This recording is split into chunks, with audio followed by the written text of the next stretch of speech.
Chapter 4. The Letter That Came Back. The letter sat on my desk for 3 days before I opened it. Not because I was afraid of what it said, because I already knew who had written it. Clara. I had recognized her handwriting the moment I saw my name on the envelope. For 3 days, I carried it from one side of my apartment to the other. On the fourth morning, I finally tore it open. There were only 6 words inside. I think I finally understand. Nothing else. No explanation. No apology. No request for forgiveness. Just 6 words that somehow felt heavier than a 100-page confession. I placed the letter on the table. Then my phone rang. Eleanor. I answered. Have you eaten? That is your first question? It usually is when you sound like a man who has been staring at the same piece of paper for hours. I glanced at the letter. How did you know? Because I know you.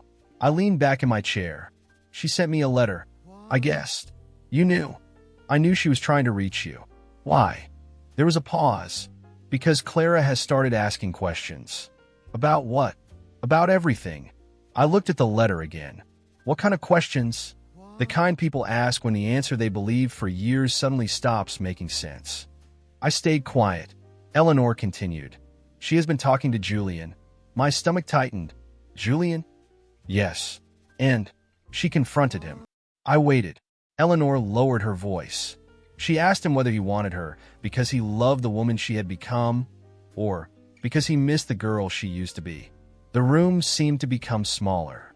What did he say? That, Eleanor replied, is the part you need to hear. Clara met Julian that afternoon in a small cafe near the old university. I wasn't there, but later, Clara told me what happened. She sat across from him with both hands wrapped around a cup she never drank from. Julian noticed first. You've been quiet. I've been thinking. About us. About you. His smile faded. What about me? Clara looked directly at him. When you came back, what were you looking for? Julian frowned. You. No. The answer caught him off guard. You don't get to say that. Why not? Because I need you to answer me honestly. He leaned back. I am being honest. No. You're remembering. Julian stared at her. Clara continued. You remember the girl who waited for you after school? The girl who knew your favorite songs? The girl who promised she would never forget you? That girl was you. She was. The words hung between them. Julian's expression changed. Clara watched him carefully. Was that what you wanted? He didn't answer. Julian. He rubbed his forehead. When I came back, he said slowly, I thought everything would feel the same. And it didn't? No. That single word hurt her more than she expected. Julian looked down. I thought our childhood connection meant something bigger. I thought maybe all those years apart had only been a delay. Clara's fingers tightened around the cup. And now I realize I was comparing you to someone who doesn't exist anymore. Her eyes filled. You mean me? I mean the version of you I carried in my head. Silence. Julian swallowed. I loved that memory, Clara. She looked at him. And me? He didn't answer immediately. That was answer enough. Julian finally said, I don't know if I ever learned how to separate the two. Clara looked toward the window. I did the same thing. What? I compared someone to. Julian's face hardened. Who? She didn't say my name. She didn't need to. When Clara told me that part later, I understood something that I hadn't wanted to understand. She had not chosen Julian only because she loved him. She had chosen what he represented. History. Familiarity. A childhood promise that had survived in her mind even after everything else had changed. And I had spent months believing that I had simply lost to another man. Maybe I hadn't. Maybe we had both lost to the past. The thought should have made me feel better. It didn't, because the past had always been the one thing I could never compete with. It never grew older. It never made mistakes. It never changed. A memory could stay perfect forever. A person couldn't. That evening, another call came. This time, the number was unfamiliar. Hello? Is this you? Yes. This is Vivian Bennett. I sat straighter. The Bennett family owned half the cultural district. Their flagship gallery had been closed for almost 2 years after structural damage forced the building into restoration. I know who you are. Good. Then you know why I'm calling. I have an idea. I want you to lead the architectural restoration of the Bennett Gallery. I almost laughed. That project has been offered to firms twice my size, and I rejected both. Why? Because they wanted to restore the building. I frowned. What do you want? I want someone who understands that a building can remember. That sentence stayed with me. How long have you been considering me? Long enough. I can't accept. She didn't sound surprised. I thought you'd say that. Then why call? Because I wasn't finished. I waited. I'm also giving you control over the architectural design. My grip tightened around the phone. That isn't the same offer. No. Why? Because your original proposal from 2 years ago was the only one that treated the gallery as something more than a historic structure. I stared at the wall. 2 years ago. Before Clara. Before Julian returned. Before I had learned how quickly a life could change. I still can't. Think about it. I already have. Then think again. She ended the call. I placed the phone on the table. Eleanor was standing in my doorway. You heard? Yes. You were listening? You were speaking loudly. I said no. I heard. I don't want to go back. Eleanor walked into the room. Back where? The city. That isn't what you're afraid of. I looked at her. She didn't blink. You're afraid of Clara. I am not. You are. I stood. I don't want to see her. Then don't. I don't want to work beside her. Then don't. I don't want to remember. Eleanor's expression softened. There it is. I said nothing. She stepped closer.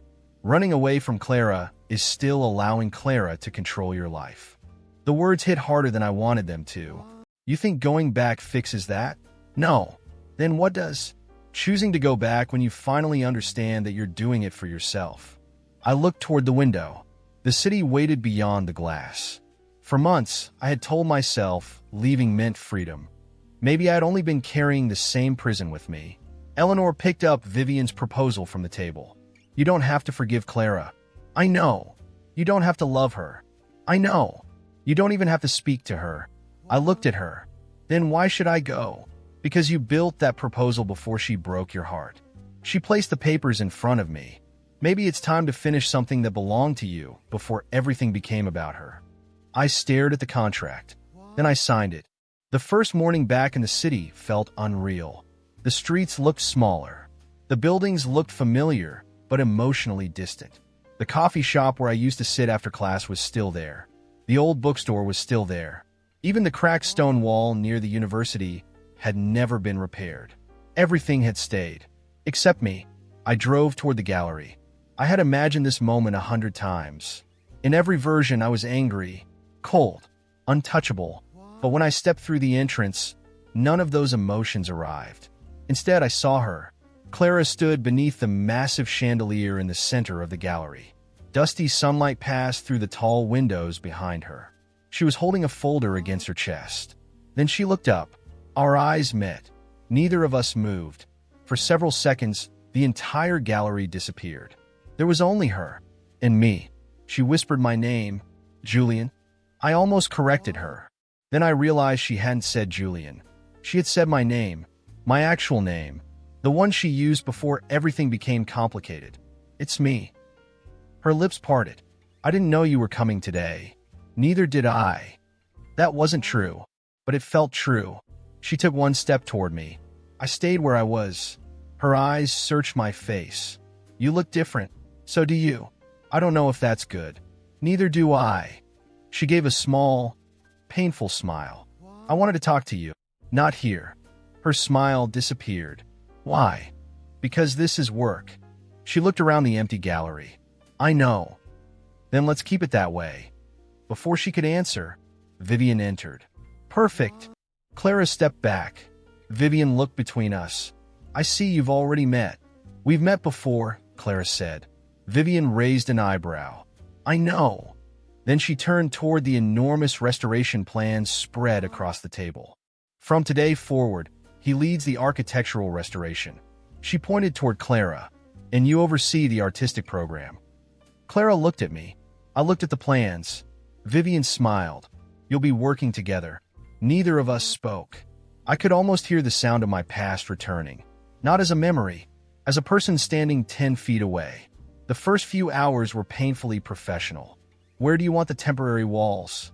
North wing. The sculpture collection? Storage. The lighting? Natural where possible. Clara stopped writing.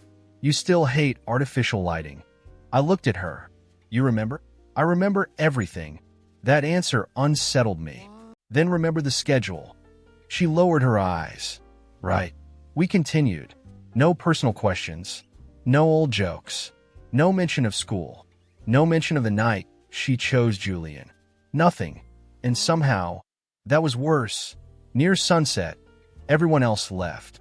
I stayed behind to inspect the eastern wall. Clara remained near the main staircase. Finally, she spoke. Can we talk? I kept studying the wall. About the restoration? No. I turned. Not here. She nodded. Tomorrow? I don't know. Her eyes dropped. Do you hate me? The question came so quietly that I almost pretended I hadn't heard it. But I had promised myself something. No more lies. No. She looked up. Do you forgive me? I took a moment. I don't know. Her face changed. Not anger. Not relief. Pain. She swallowed. Do you still love me? The gallery went silent. I could hear the old chandelier creaking above us. I could hear my own heartbeat. Clara waited. I could have answered. Yes. No. Maybe. Anything would have been easier than silence. But I had spent too many years saying what people wanted to hear. So I said nothing. Her eyes became wet. She looked down before the tears could fall. That's an answer. No, I said quietly. It's the truth. She looked at me again. And somehow, that hurt more. She turned away. I wanted to stop her. I didn't. Not because I didn't care. Because caring wasn't the same as going backward. She reached the door. Then stopped. Without turning around, she said, I never wanted to hurt you. I know. Then why does it feel like you hate me? Because sometimes pain looks like hate from the outside. She stood there for another second. Then she left. The door closed. I remained beneath the chandelier alone. For the first time since returning, I admitted something I had been trying to avoid. Seeing her still affected me. Not enough to return. Enough to remember. I gathered my papers and headed toward the entrance. Vivian was standing near the reception desk. She had been waiting. You handled that better than I expected. I stopped. What did you hear? Enough. I didn't like the way she said it. What do you want? Nothing. Then why are you still here? She studied me. You have no idea what Clara sacrificed for you. My hand stopped on the door. I turned around. What did she sacrifice? Vivian didn't answer. Vivian. She looked at me for a long moment. Then her expression changed. Not pity. Something closer to regret. You should ask her. I stepped toward her. What did she sacrifice? Vivian picked up her coat. That's the one question Clara has been too afraid to answer. She walked past me. I watched her disappear through the doorway. And for the first time since I had returned to the city, I wasn't thinking about what Clara had done to me. I was wondering what she had done for me, and why she had never told me.